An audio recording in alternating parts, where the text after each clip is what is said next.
সপ্তাহের দুটি ঘটনায় এখন রীতিমতো মুখোমুখি অবস্থানে দুই দেশের সীমান্তরক্ষী বাহিনী বর্ডার গার্ড বাংলাদেশ বিজিবি ও ভারতীয় সীমান্তরক্ষী বাহিনী বিএসএফ, যা ভারত বাংলাদেশের মাঝে চলমান রাজনৈতিক ও কূটনৈতিক টানাপোড়েনকে আরও কয়েক গুণ বাড়িয়ে দিয়েছে। ভারতের গণমাধ্যমের দাবি, গেল বুধবার লালমনিরহাটের পাটগ্রাম উপজেলার দহগ্রাম ইউনিয়নের হাড়িপাড়া সীমান্তে ভারতীয় সীমান্তরক্ষী বাহিনী কাঁটাতারের বেড়া নির্মাণের সময় তাতে বাধা দেয় বর্ডার গার্ড বাংলাদেশ।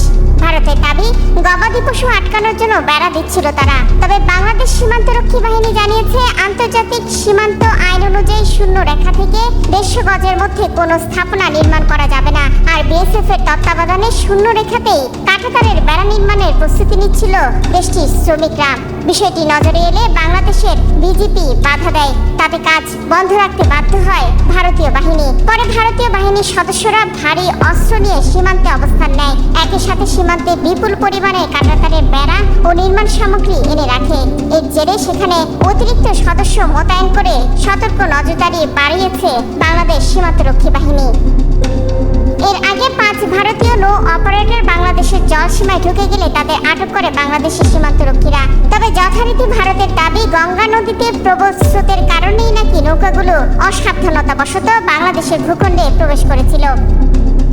বাংলাদেশ ও ভারতের মধ্যে প্রায় 4156 কিলোমিটার দীর্ঘ আন্তর্জাতিক স্থল সীমান্ত রয়েছে, যে সীমান্তে ভারতীয় বাহিনীর গুলিতে মৃত্যু হয়েছে অনেক বাংলাদেশির, যার কোনো বিচারই কখনো বাংলাদেশ পায়নি।